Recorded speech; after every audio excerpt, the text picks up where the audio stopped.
Good morning. May we all observe a moment of silence or silent prayer for a few seconds.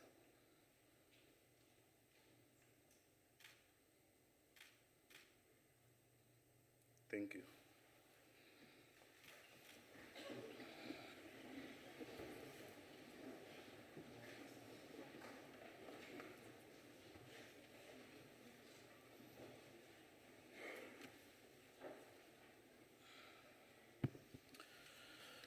Thank you very much. Shall we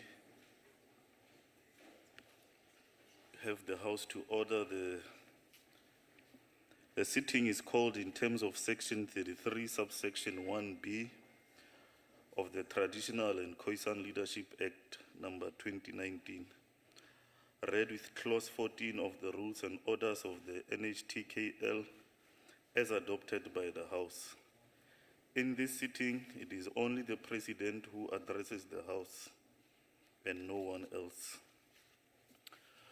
At this particular moment, I see members of the media.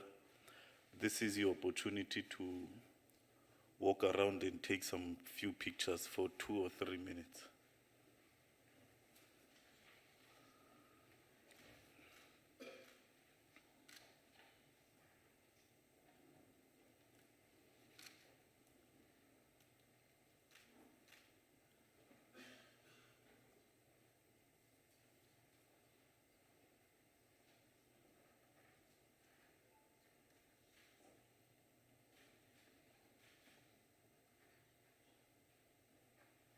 Did you take the other side?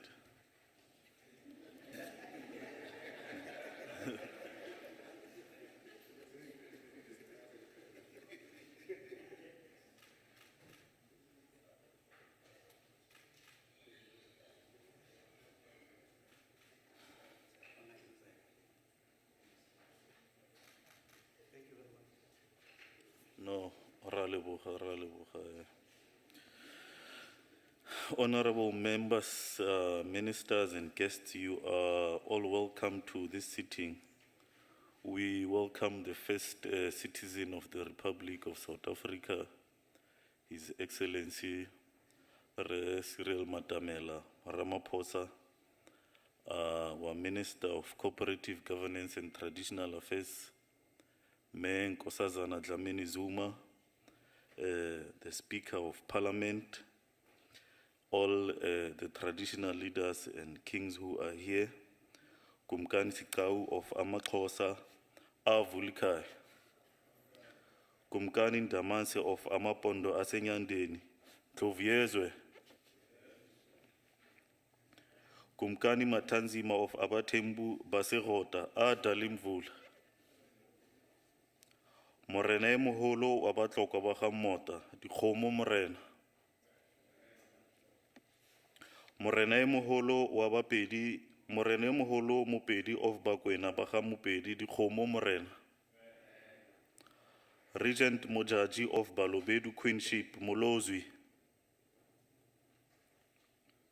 Deputy Chairperson of the National House of Traditional and Khoisan Leaders, Nkosi Langa Mavuso, Azwel Dumile. Chairpersons of provincial houses, deputy ministers, our own deputy minister Bapela, Mayor Bokopani Zulu, the president of Contralesa, Khosi Mokoena, members of the National House, former chairperson of the National House, Khosi Suping, Nkosikazi Mtlauli, traditional leaders of the Republic of South Africa, the acting public protector, Advocate Koleka Kaleka, the chairperson of CRL Rights Commission, Professor Musoma, the deputy chairperson of the Municipal Demarcation Board, Memieni, deputy chairperson of SANAC and Men Sector, Dr. Kanaga. We now move to the partners of the National House, Redube of Musiamisi with URK, Mr. Abed Karim of Alimdad Foundation, Mr. Adrianse of URK, Mr. Nelson Mufu of the United Nations Resident Coordinator, Potelo Tonis, the spouses of the members of the National House, all government officials, ladies and gentlemen. I am now going to call the President of the Republic, Mr. Cyril Ramaphosa, to give his opening address of the National House of Traditional Leaders. President, the floor is yours.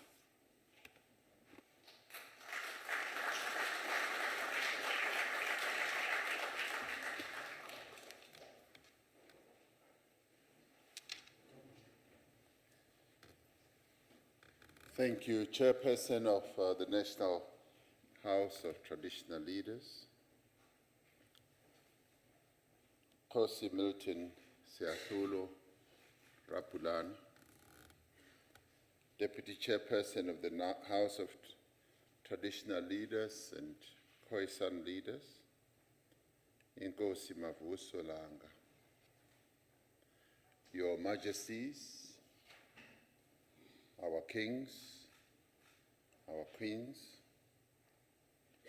I greet you all. Chairperson of the National House of Provinces, Mr. Amos Masondo, Speaker of the National Assembly, Ms. Nosiviwe Mapisa Ngakula, the Chairperson, or President, better still, of the Pan-African Parliament, the Right Honorable Mambo Fortune Charumbira, delegations that have come to visit us from our neighboring countries, and specifically Botswana and Lesotho, our Minister of Cooperative Governance and Traditional Affairs, Dr. Nkosazana Dlamini Zuma, and Deputy Minister Obed Bapela, ministers here present, and deputy ministers who are also present. Premiers who are with us, and chairpersons and deputy chairpersons of provincial houses of traditional and Khoisan leaders, and leaders of political parties who are here with us, the President of Contralesa, Khoshi Matupa Mukwena, Chairperson of the National Khoisan Council, Mr. Cecil Fleur, heads of our Chapter 9 institutions, Directors General and officials, and guests and ladies and gentlemen. I greet you all in the name of our people and in the name of the Republic of South Africa.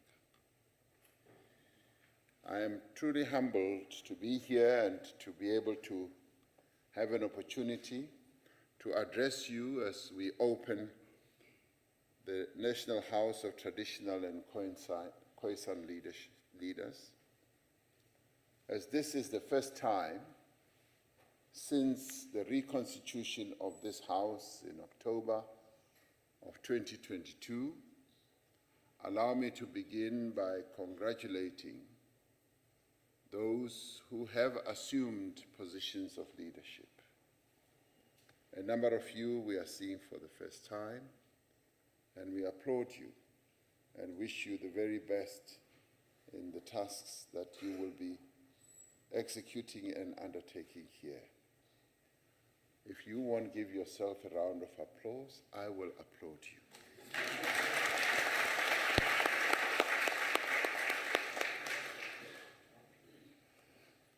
We particularly congratulate the chairperson and the deputy chairperson.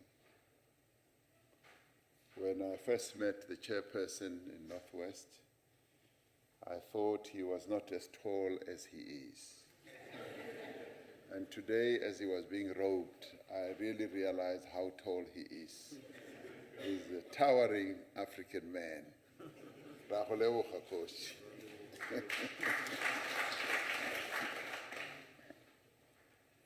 We pay tribute and thanks to Inkoskazi Nomandla Mhlawuli, who served this house and country with commitment, distinction, diligence, and selflessness. Let us give her a round of applause.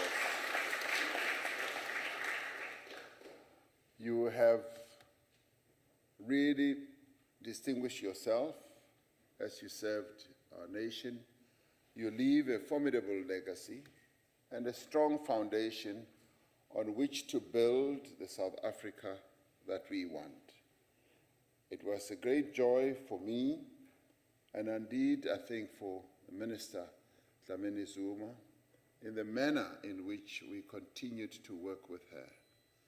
And we worked with her during the trying times of COVID, as we convened forum after forum, meeting after meeting, and she was always there, making her inputs, very positive suggestions, and never did I hear her raise a complaint without accompanying that issue she was raising with a solution. So she was solution-oriented, and I truly honor and thank her. It is my hope that this House will continue to have that can-do and very positive spirit of working together with us as government. It is my hope that this House will also continue to advance the empowerment of women and the achievement of gender equality within this institution.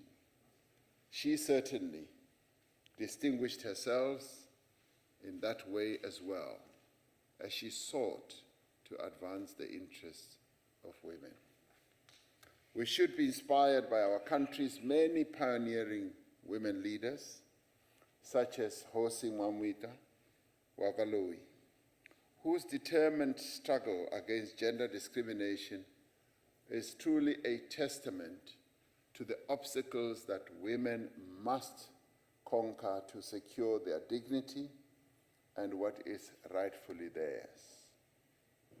I have been enjoying reading the book about Khoisan Mwamwita's journey, and it's a very inspiring journey indeed. I say so because it is important that her type of story and struggle for dignity and recognition as a woman should be known and to be spread so that all of us as South Africans should be more and more aware about the role that women play in our society. Her story confirms that we are a democratic and empowering society. The heroic contributions of women leaders should not be relegated to fireside stories or to the fading culture of oral history. Women need to be at the center of everything that we do: development, leadership, governance, economy, you name it, everything. This is what South Africa should be all about. Women's emancipation and empowerment should remain one of the priority programs of this House. We should approach the next reconstitution of the House with the assurance that women representation will increase, and significantly so. Honorable members, my traditional leaders, you take office at a time when our country is facing many challenges. These include poverty, unemployment, inequality, the rising cost of living, the impact of COVID-19, and devastating floods, and the scourge of gender-based violence and femicide. Earlier, we were talking with Minister Dlamini Zuma about the horrific floods that are devastating many parts of our country. And the devastation is more to be felt in our rural areas where many of our people live, where the infrastructure is not that well geared to sustain the type of floods that we are having. While these challenges may at times appear insurmountable and overwhelming, we must take to heart the Guinean proverb which says, no matter how long the winter, spring is sure to follow.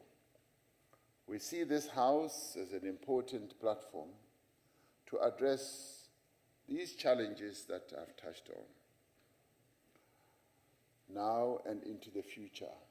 And I expect that when we shall meet again, when I will come back to this House for the full debate, these challenges will be laid to bear, and we will be able to debate them with a view of deciphering solutions for all these challenges. We pledge to work with you and support you in leading national recovery and reconstruction, and to build a South Africa that leaves no one behind.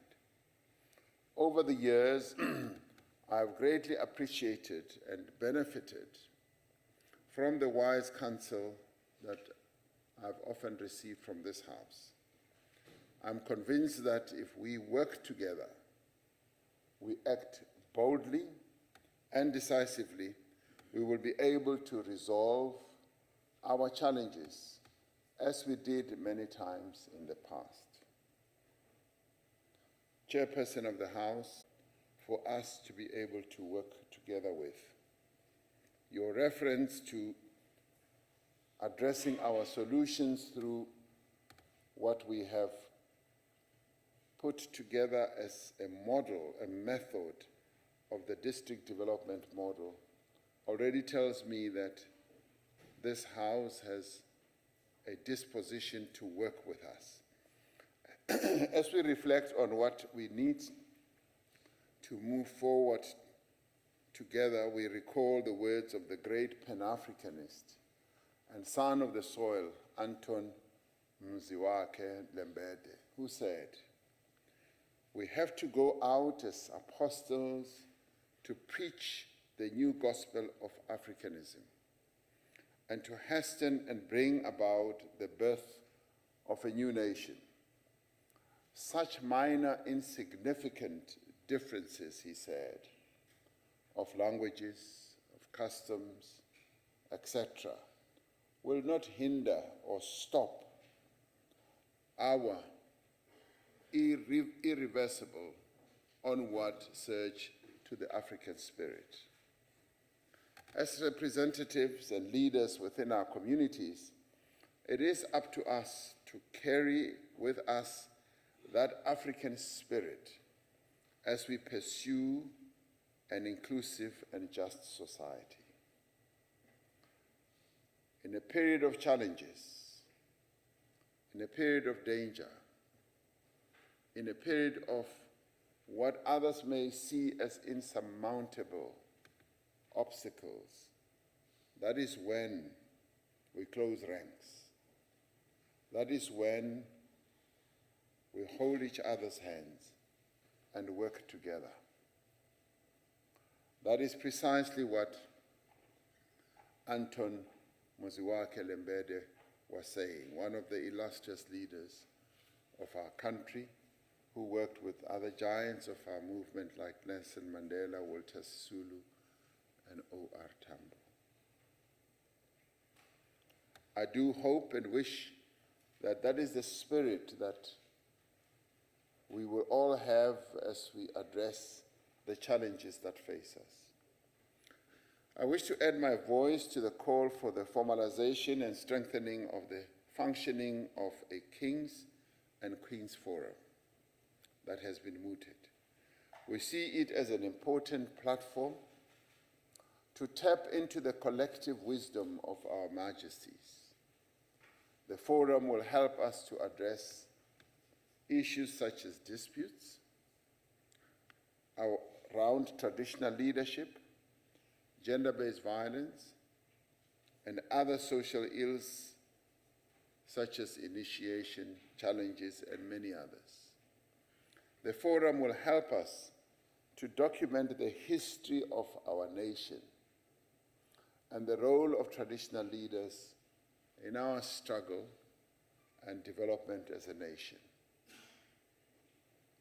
I do wish and long for a consolidated, fully consolidated, historical account of how our forebears, our kings and queens, deported themselves as they fought against the colonial invaders, and many who fought gallantly. Their stories have not really been told. You come across them in snippets and snippets here. Those stories need to be consolidated, and perhaps this forum will help us do just that, so that we too as a nation, on a collective basis, can regale in the glorious historical account of our country, so that our history should not continue to be told to our children and those who will follow by the colonial writers, by those who just came to observe, and sometimes either as tourists or with guns in their hands or with Bibles in their hands. The history of our country needs to be told by us. And I long for that day, so I hope, Khoisan, from a Controlesa point of view, that will be done one day. In the 2023 State of the Nation address, we emphasized the importance of forging a consensus amongst stakeholders, amongst all sectors of our society, to rebuild our economy and address the developmental needs of our communities. Our local economic development efforts will no doubt be enhanced by the work that the institution of traditional and Khoisan leadership has come up with in the form of the Invest Rural Master Plan.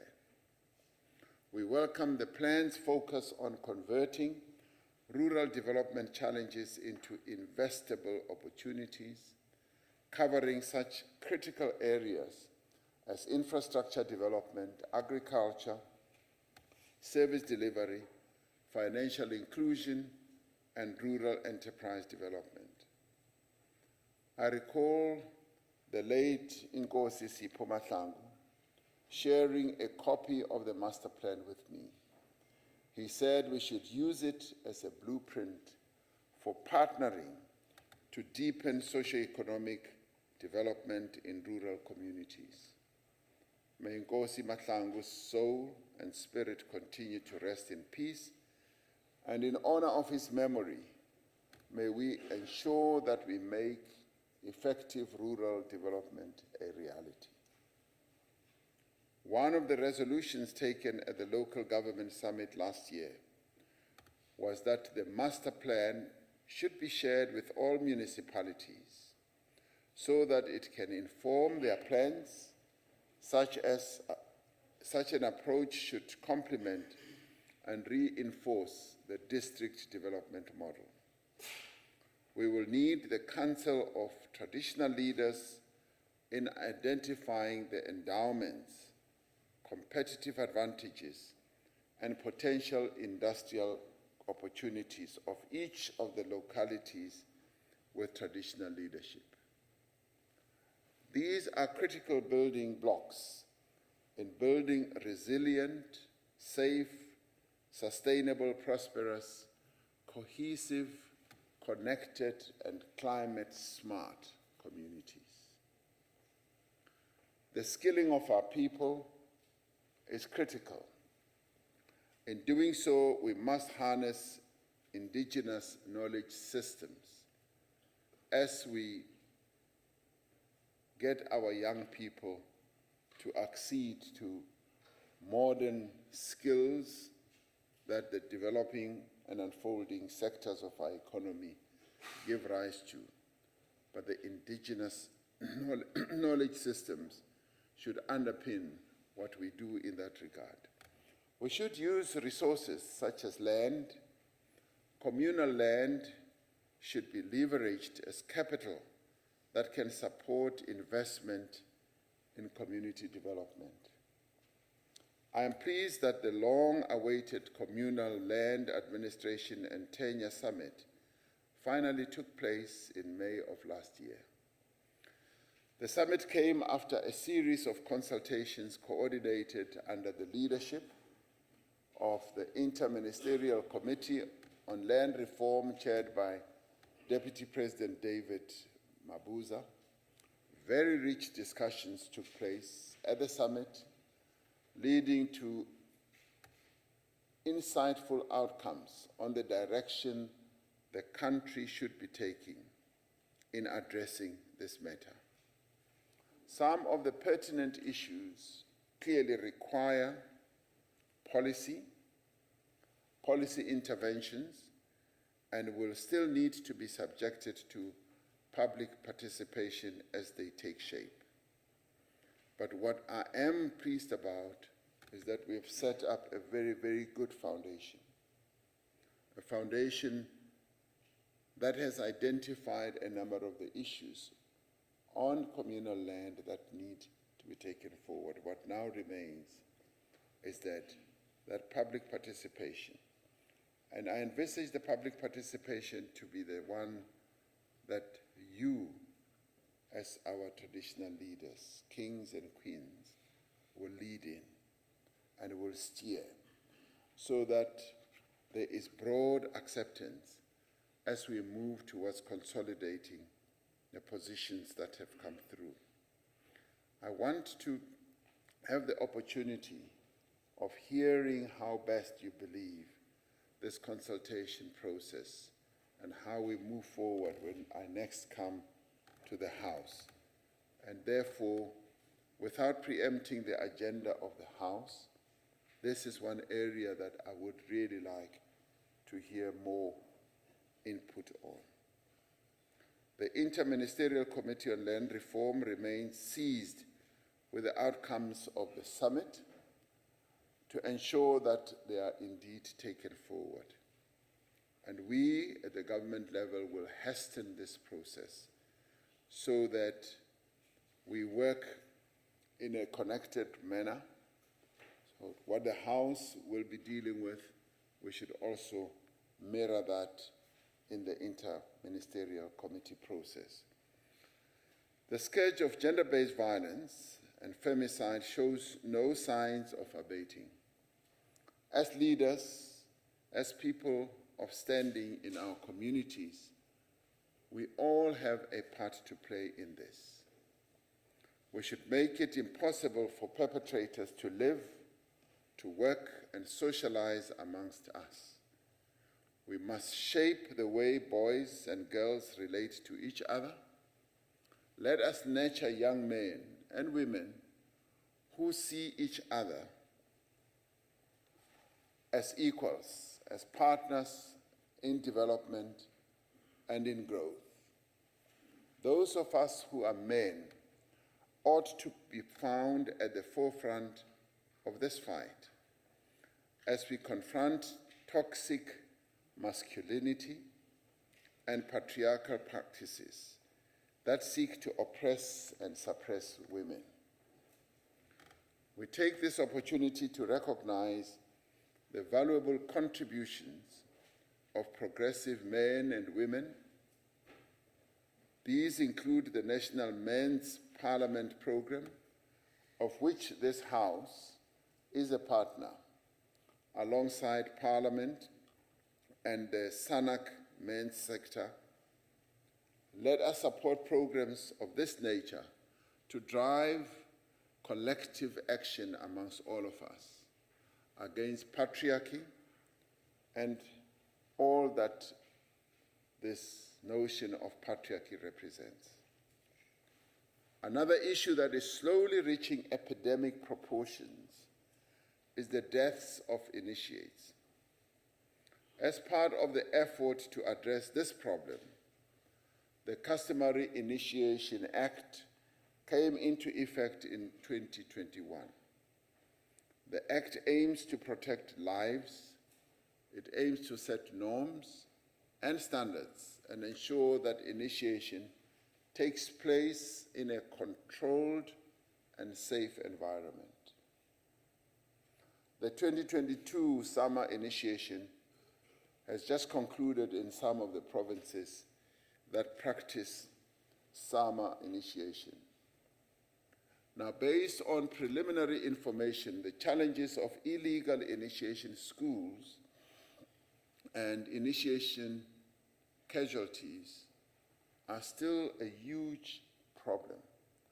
Nonetheless, there are thousands of initiates who underwent this customary rite of passage successfully and safely. Indeed, it is possible to have safe initiation practices. We congratulate the parents, initiation school principals, guardians, and those provinces that made this possible. We also congratulate provinces that took the decision or the decisive action to close down initiation schools. It is through such action and partnerships that parents and communities that we will be able to achieve safe initiation practices and the realization of the rallying call, Mabaye bephila, babuye bephila. Let us applaud those provinces that did that.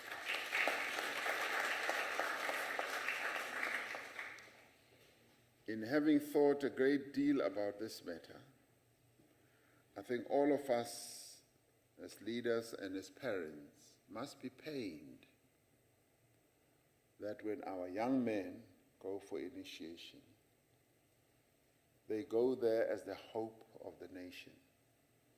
They go there, all of us believing that they are going to now earn their rite of passage into manhood and ultimately into contributors of development and leadership in our country. It pains one when we hear that they all don't come back. Most of them rather don't. Some of them don't come back. And yet in other provinces, in the same country, South Africa, those who go often come back in larger numbers. This is something that we do need to pay attention to because it is a blight. It is a blight on our culture collectively that we allow something like that to happen.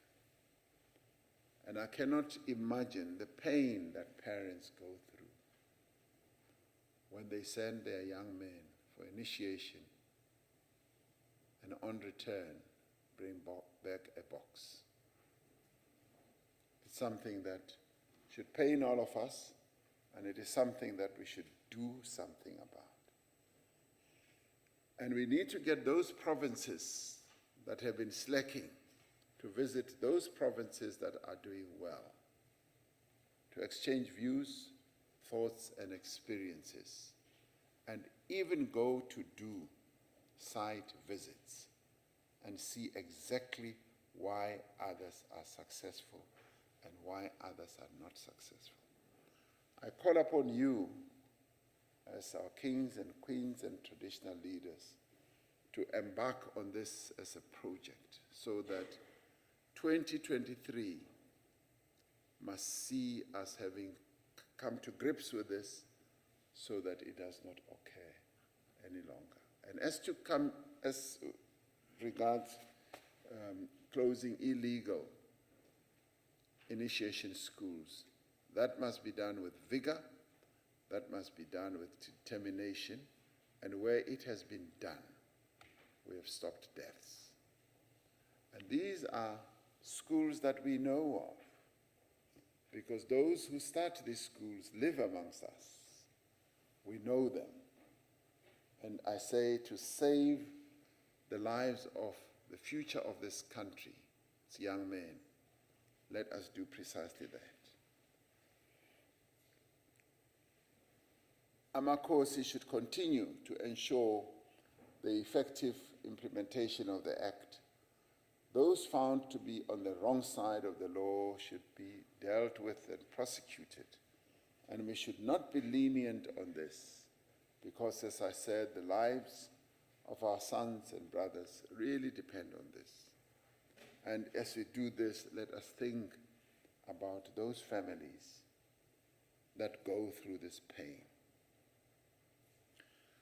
We have made good progress in creating a sound legal basis for the institution of traditional and Khoisan leadership to function. The Traditional and Khoisan Leadership Act has now been signed into law. To give effect to this provision, government has appointed a commission on Khoisan matters, and the commission is currently receiving applications for recognition. On the 2nd of February, 2022, I took a decision to establish an interministerial task team led by Deputy President Mabuza to resolve all matters raised by traditional and Khoisan leaders. It is pleasing to note that the interministerial task team's work is gaining momentum, particularly on issues relating to communal land policy, and that there has been collaboration with the communal property associations. The work streams that were established have been attending to matters around heritage promotion and the Special Planning Land Utilization and Management Act, known as SPLUMA, which has caused quite a lot of disquiet amongst our traditional leaders. Proposals on the provision of administration grants to traditional councils and the recognition of headmen and headwomen are also under the work streams that are currently underway. I must applaud Khoshi Mokoena for having taken up the cudgels and having come to the union buildings to raise these very important issues. Now, as we met, he thought I had tricked him and softened him, because when he came with his delegation, it was close to lunchtime. And before we had our discussions, we had lunch. And we had a wonderful lunch. And after that, he said, "President, you are very tricky. First you give us food, you soften us, and now we can't raise our issues as forcefully." But to his credit, Khoshi Mokoena and the Controlesa leadership gave us their own account, and without pulling any punches, they detailed the issues that are of concern to our traditional leaders. They were very, very forthright. They outlined all the problems and all the challenges. And this then led to this process that I inaugurated, to have the Deputy President leading a task team that has addressed this matter. Minister Dlamini Zuma, Deputy Minister Mbapela also got involved in this whole process. And where there has not been progress, it is not because there's been a lack of will. There has been determination to address these issues. and some of them were put as bluntly as they are, issues of payment, yes, to headmen and headwomen, issues of the tools of trade, and issues of infrastructure development and so forth. All those matters were ventilated and were dealt with frontally and thoroughly, including the land issue. It is for that reason that I'm highlighting all these matters, because these matters are matters that are now, through the work streams that we have, being attended to. And I wish to thank Deputy President David Mabuza for leading this process. Chairperson, I want to conclude by saying that our resolve in the recognition of traditional leadership in our country is irreversible. Sometimes I hear that maybe the government does not fully recognize our traditional leaders. I must tell you that there is no truth in that. As I travel throughout the continent, and most recently when I went to Ghana and recognized the way in which the traditional leaders of Ghana and their government work hand in hand on a number of issues. Not that I was not convinced, but I was even much more impressed in the way that there is that cooperative working together.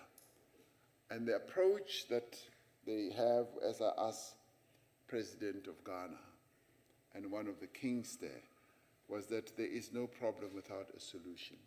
Whatever problem comes up, they always find a solution and resolve it.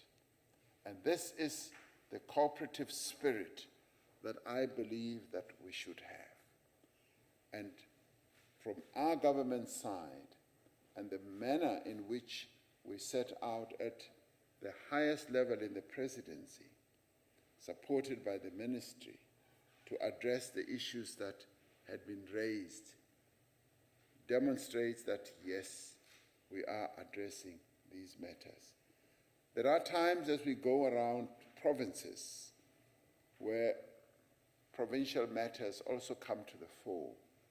And I'd like to say even there, the approach that we are spreading around, even at our provincial level, is that there should be that cooperation. And that approach is also descending to the local level, an area which is still a challenge for us, which I would like, when I next come back, to address.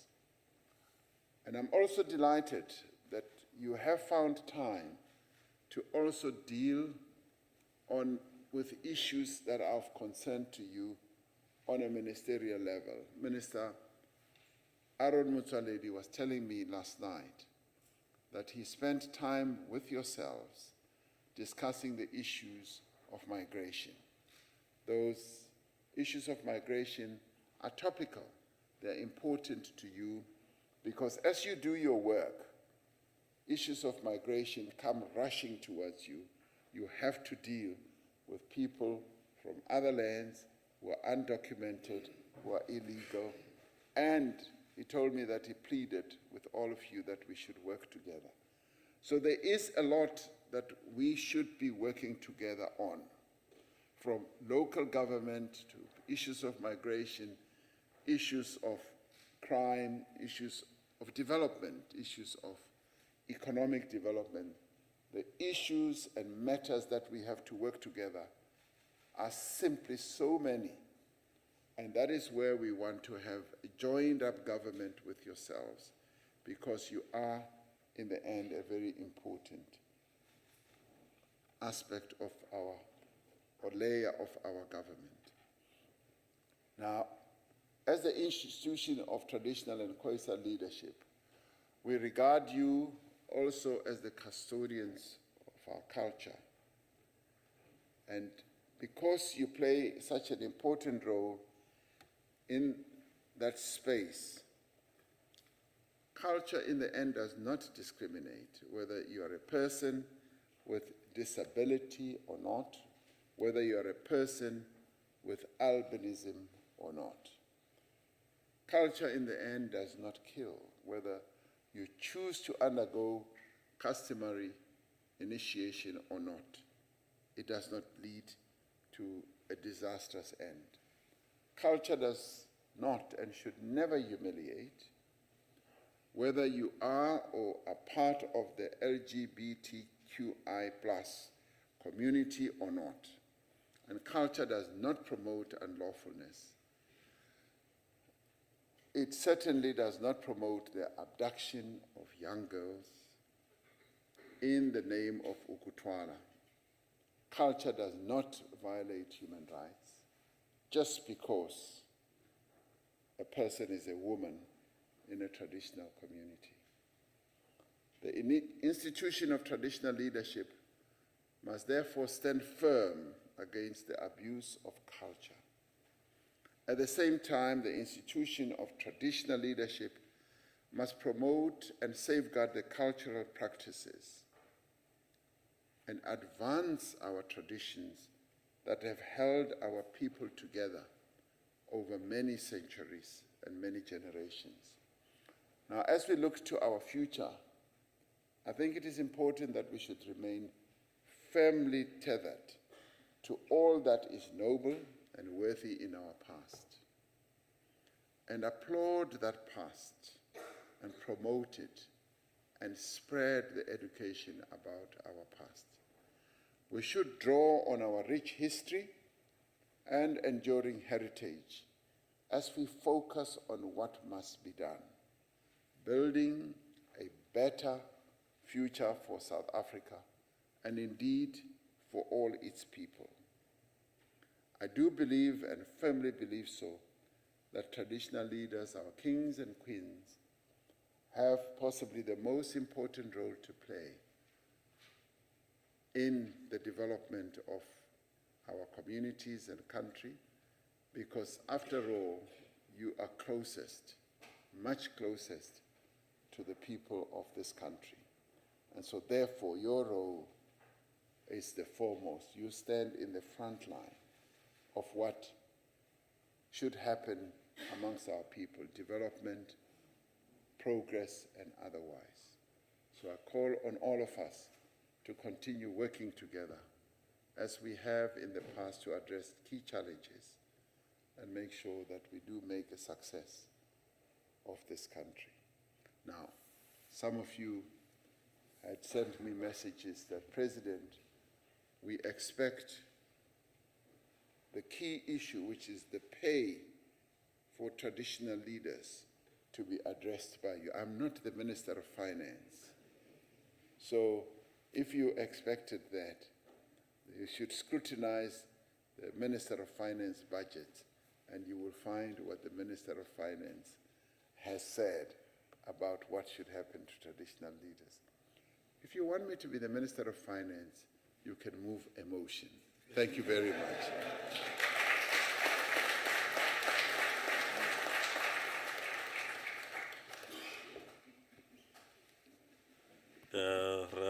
Raleboga, President, we thank you for the opening address and addressing those pertinent issues, and we certainly look forward to the 17th of March in Pretoria, where you will be hosting us. Hopefully we will be able to deliberate before lunch. Yeah, we look forward to having you with the full cabinet on that day, so that all ministers who are affected by the issues that we'll be raising will be there. So thank you very much, members, also for your cooperation in listening to the President. I hope you have been taking notes, but also we should get assistance in getting the speech of the President so we can prepare for the 17th of March. Honorable members, we will be going for a photo session now. It will be happening in this order. Firstly, it will be the state president and members of the National House. And then after that, it will be the state president, the speaker, minister, deputy ministers, and members of the National House and our kings. And then it's the state president, members of the National House, our provincial chairpersons who are here, the NKC leadership, National Khoisan Council, the former chairpersons and the Contralesa leadership. And then it will be the state president, the National House, and their spouses who are here with them. And then it will be all of us in one group. I think Mr. Stolle will be coordinating all that photo session so that it's in order. After the photo session, you are invited to the lunch in the old assembly. We will be guided as to where is that. Our honorable minister will deliver an address there.